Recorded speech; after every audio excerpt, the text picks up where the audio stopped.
the 20th chapter of St. Matthew.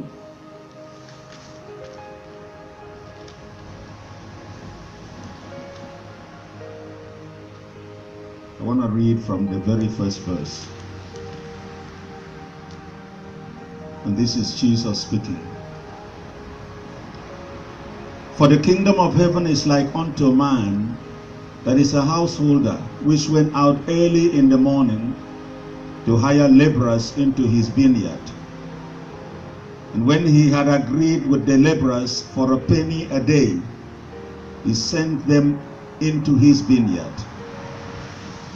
And he went out about the third hour and saw others standing idle in the marketplace, and said unto them, Go ye also into the vineyard, and whatsoever is right I will give you. And they went their way. Again he went at about the sixth, meaning the 6th hour, the 6th and 9th hour, and did likewise. And about the 11th hour he went out and found others standing idle, and said unto them, Why stand ye here all the day idle? They say unto him, Because no man had hired us. He said unto them, Go ye also into the vineyard. Whatsoever is right, that shall ye receive. So when even was come, the Lord of the vineyard said unto his steward, Call the laborers, and give them their hire, beginning from the last unto the first. When they came that were hired about the 11th hour, they received every man a penny. But when the first came, they supposed that they should have received more, and they likewise received every man a penny.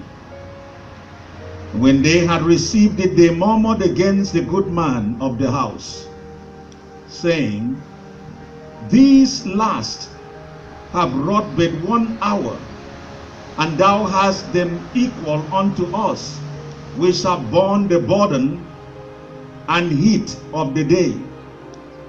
But he answered one of them and said, Friend, I do thee no wrong. Didst not thou agree with me for a penny? Take that thine ease and go thy way. I will give unto these last even as unto thee. Is it not lawful for me to do what I will with what mine own is? Is thine eye evil because I am good? I want to preface the short lesson today by reminding you that there is nothing that belongs to you that God has given to someone else. Let me say again, there is nothing that belongs to you that God has given to someone else. Let me try and repeat that because it's going to be very critical. There is nothing that belongs to you that God has given to someone else. And the reason why I lay a triple emphasis is because there are times in life that you see things that others have, and your mind might tell you, maybe it should have belonged to you. Maybe it was yours. Maybe it was yours and you missed it. And so God took it and gave to another person. And so let me emphasize again, there is nothing that belongs to you that God has given or will give to someone else. If what God has given to you is not yet in your hands, it is laying somewhere waiting for you to receive by faith. There are many things that you do not have, not because God has not given, but because you have not received. And part of the problem then is that while God prepares something different for you in a particular area of your life, you may be busy looking elsewhere, and because your attention is elsewhere and you are pursuing elsewhere and you're running elsewhere, it makes it difficult for you to be able to receive what God has in store for you. And many times the things you pursue with all of your might and you finally have it in your hand is still not yours. And so it brings you greater problems than when you didn't even have that. There are people that have many objectives in their lives and yet they pray. It's more like, God, I'm asking you to help me fulfill my objectives, my desires, my purposes, my plans. Nobody, or let me say nobody, many people don't stop to think. The thing that I'm asking God to help me to accomplish or to acquire, is it His will for me in the first place? Or am I enlisting God's help and power for my own purposes? And so when it works out in that way, you discover that God may resist releasing that thing to you, whatsoever it may be. And then you insist and insist and insist. And God, out of the abundance of His love and His desire for you to learn the vital lesson that His will is what is best in your life, He might release that thing to you just to show you that He knows better than you do. The children of Israel had that experience when they cried in the wilderness. They wanted meat. Say, we are tired of this manna. We want meat. Give us meat. They chided against Moses. And the thing grieved him. And he went before God. And God released the quails. They ate and ate until it came out of their noses. And they died in huge numbers. Let me remind you, when they received the quails that they ate, what God released actually killed them. And why? Because God wanted to show them that many times people pray so hard for their own destruction because they don't see the end of the road that they are traveling. They don't see the end of where they are going. And the world is very quick in making that which is destructive appear glamorous, something to be desired. They showed in a commercial how it is that there are people that see these advertisements of alcohol on TV, and they see how a man was looking down and sad, and then he saw this bottle of alcohol, and then it seemed like joy came into his life. A man was deserted by so many people and he had no friends, and then immediately there is this bottle of alcohol that comes into his hands, and then all these ladies are just throwing themselves all over him because he has a bottle of alcohol. But that's a lie. That is not true. The true picture is that there are many people that have lost their homes, lost their families, lost their jobs, lost their health, being buried in funerals because of the destructiveness of alcohol.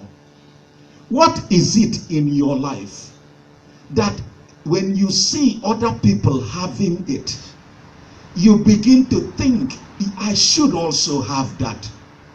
Do you realize that there are many people that smile about something that is so destructive to them to the point where it makes you want that thing? Because they are lying. They're making it look like, yes, you will definitely be the one happening if you have that thing. You will be it in Port Jefferson, if you know what it means. You will be on top of things. You will be popular. You just need to grab it. Why are you lagging behind? Wake up. Come on board. Just modernize yourself. And by the time you know it, you throw away what you had, because you want that which will appeal to the sensibilities of other people. Let us get back to the text. The reason why I digress a little bit into these analogies is because they are things that God has for you. And I would go further to say there are things that God has put in your hands, and the enemy will come and devalue it and take your attention away from the spirit realm and convince or persuade you that what is in another person's hand is better. And the moment you begin to think that God is unfair, then you are on a trip by yourself, because you are going to set up yourself to reject the honesty and the integrity of the giver. But then you still want him to bless you. But then you don't believe he is fair unless he does what you want him to do. There are many expectations that we have in life that are sometimes ungodly and many times out of time. It is not his time. In the meantime, whenever you discover what is not God's time, there is something else that is God's time. And if you discover what that is, you will never become lonely or empty or beginning to be worried and anxious that you didn't have that other thing that, spiritually speaking, is not yet time. Let's get to the text. Jesus said that the kingdom of heaven is likened to a householder, one that goes out at the first hour. The first hour, early in the morning. This will fall between 3 o'clock and 6 a.m. That's the time that he gets the first people. For those who have done some studies, you would know that that is the first hour, the time of the first prayer in the Jewish calendar, and also perhaps for Christians who would want to follow that for procedural purposes. Between the hours of 3 and 6 a.m. is also when the witches and the wizards wrap up their plans on how they want to mess up people's day and cause them havoc. And so seizing that first hour in the early morning is important. But notice this. The householder does not go out and tell them, I think it's 6 a.m., you should pray. He actually goes out and takes them to work for him. Why is that? We see the character of this householder that, number one, he is not religious. Number two, he is not just asking people to stick to a certain calendar of being religious just in praying and then saying, Lord, it's up to you now.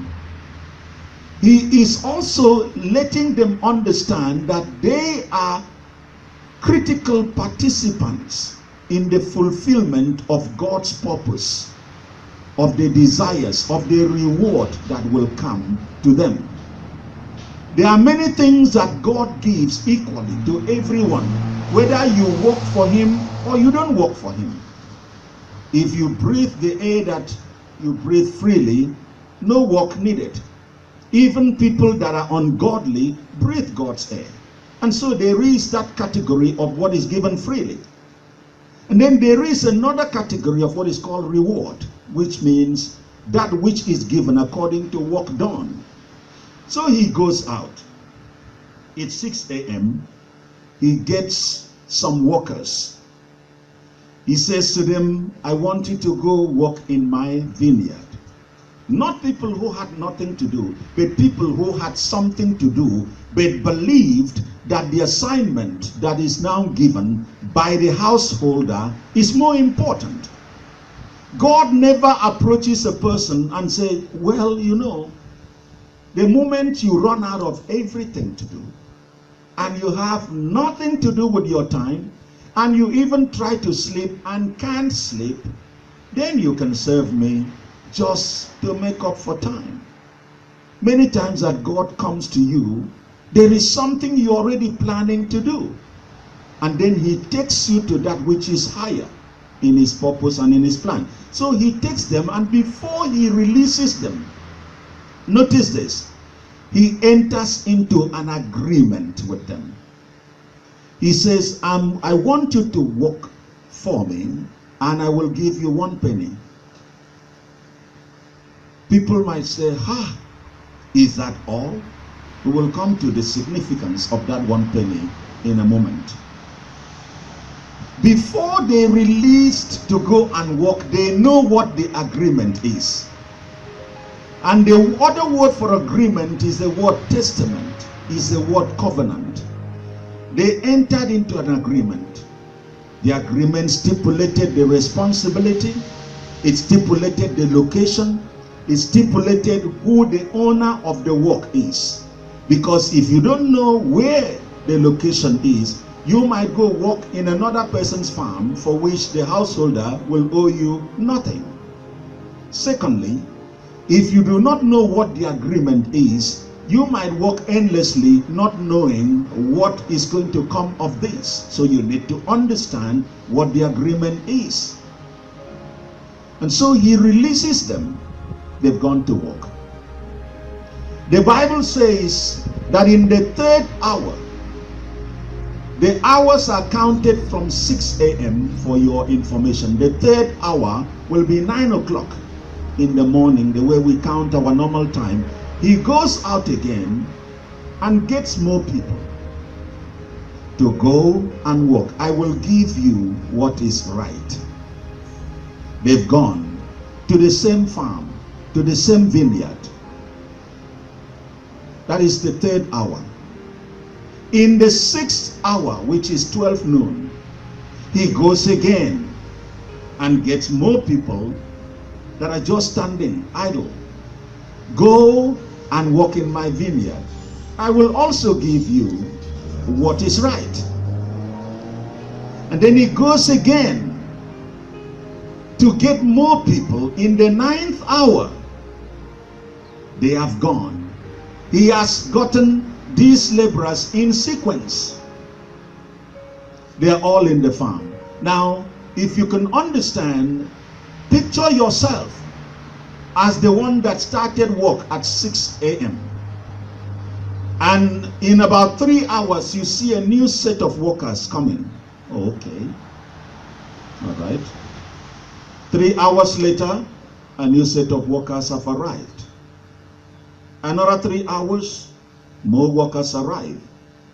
Now, even though you're attending to your work, it is human nature to not help but notice those who came later. Those who came 3 hours after you've been working, and 6 hours.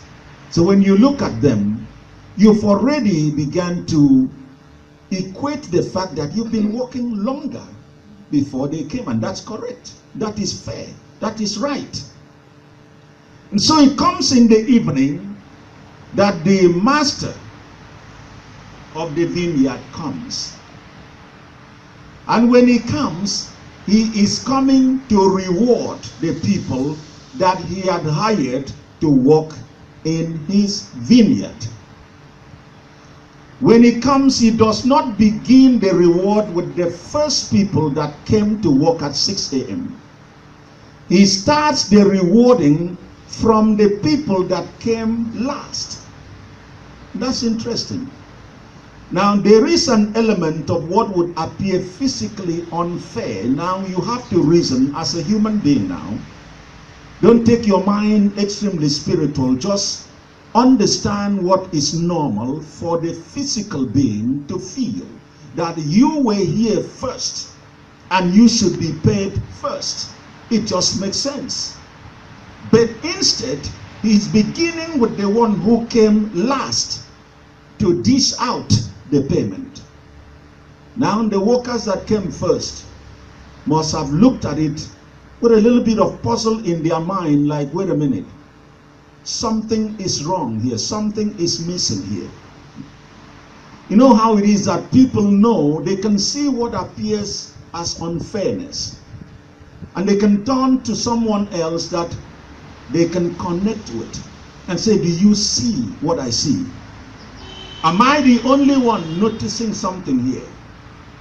Then the other one can say, well, let's just wait. Just wait. Don't stir up trouble. Just wait. Let's see how this goes. And they watched. When they watched that he gave the one who came last, the ones who came last received 1 penny. So you can imagine there is a mixed emotion that is beginning to occur at this time. If you can reason, don't get extremely spiritual yet. Just level with them as human beings, because they notice this. So in their minds, they are beginning to calculate that if the one who came last is receiving 1 penny, then obviously we have reason to rejoice, because we're going to get more. We came first. They can calculate it. Now from 6 a.m. all the way to 3 p.m. and 2 hours after that, they get 1 penny. So now do the maths. A few hours, 1 penny. So back up and calculate. Is like, wow, I'm so glad I didn't jump and say anything. Because when he is starting from that last one, paying him 1 penny, oh, I need a bag to carry what I'm going to be paid. I need a bag. I remember when they first came up with the bigger hard drives, computers did not used to have much room in the hard drive. In fact, when they came up with a hard drive that was 10 megabytes, not gigabytes, not 100 megabytes, just 10. They brought out a 10 megabyte. And it used to be, there was no Microsoft Windows and all that. It was something they call MS-DOS, where the computers were not even Pentium. It was the old ones that when you turn on the thing called a computer, you could go boil water and even almost start to make your tea before it can boot up. It just goes tick, tick, tick, tick, tick, like that. When they brought out the 10 megabyte hard drive, it was a big deal. My friend in Los Angeles said, I am going to go and get it, the first one. And these things have happened very, very fast. It's not like years and decades. It's been very fast. And he says, if my smaller hard drive is this size, 10 megabytes, I need to clear some space in my trunk, the trunk of my car, to carry it. He went to get this 10 megabyte hard drive. And he says, it's smaller. He said, no joke. He says it's not as big. He was calculating it. That if this one is small, 10, it must be so big. But things have got smaller and smaller, but then they carry even more value. You remember those old cell phones, the bricks? The one that you needed to eat to pick it up? You remember how many of you have ever seen those bricks? Most likely not.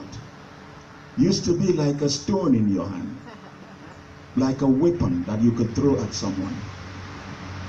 Then they made it smaller and smaller and smaller. When my friend calculated how big it's going to be, not how valuable, but how big it's going to be, it was in the same mindset, if I can draw the inference, that these workers that were there the first hour, 6 a.m., had calculated how big their reward is going to be. It's like, wow, this master is going to surprise us. If these workers that came in the late hour, I mean, they just walked up there close to closing time, how do you feel? I mean, your mind is consoled that you're going to get more. I mean, be very honest with yourself. If you are at a place of work, you arrived, here you start from 8 to 4, 8 to 5, whatever the time is. And then somebody shows up at 3 p.m.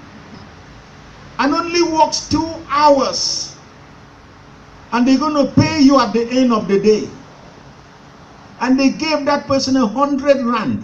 What stops you from thinking that yours will definitely be more? It just appears fair. That consoled them. Let's wait. We're in for a big surprise. Yes, they were. Except the surprise was on them. When it came to their turn, the master also gave them 1 penny. There's a problem. Those who worked for 2 hours got 1 penny. Those who worked from 6 o'clock almost to 6 p.m., almost 12 hours, they also got 1 penny. And when they received that 1 penny, they murmured, they spoke among themselves, they grumbled. You know that kind of grumbling? This is just not right. This is just not fair. I did all that work. We are the ones who got dark from the sun, being heated up. And look at that. They just arrived. They got 1 penny. And here we are. We also got 1 penny. The master took note of their murmuring, took note of their excuses. He would question them. Friend, did I do something wrong? What did I do wrong? In other words, did I wrong you in any way? Did I violate our agreement? Did I not give you what I said I would give you? Do I not have the right to do as I please with what belongs to me? The farm belongs to me. The money that I'm paying you belongs to me. I sent you to work in the farm. We agreed for 1 penny. And now I am giving you exactly what I said I would give you. What is the problem? Let's look at what the problem is. If those workers that went there at 6 had worked the exact same hours, and no other worker showed up late, and the master gave them 1 penny, there would be no problem. Let me rephrase that. If God would give you exactly what he promised you, and there is no other person in your mind for you to compare yourself to, there would be no problem. The problem with human beings is the problem of comparison. There would be no problem if they also did not see what the owner of the vineyard gave to those who came late. Because they have seen what was given to those who came late. You know what they did? They recalculated in their mind what they believed they deserved, which was not part of the agreement. Let me run that by you again. They recalculated in their mind what they believe they should get. Now that recalculation is not the agreement, is their thoughts, is their estimation, is the way they have factored in their mind that, yeah, we're going to get more. But they forget nobody promised you more. Nobody promised them anything more than a penny. That was all. That was the agreement. My question then would be, what agreement do you have with God? Because if you don't know what agreement you have with God, everything happening in other people's lives just begins to become a new agreement in your mind.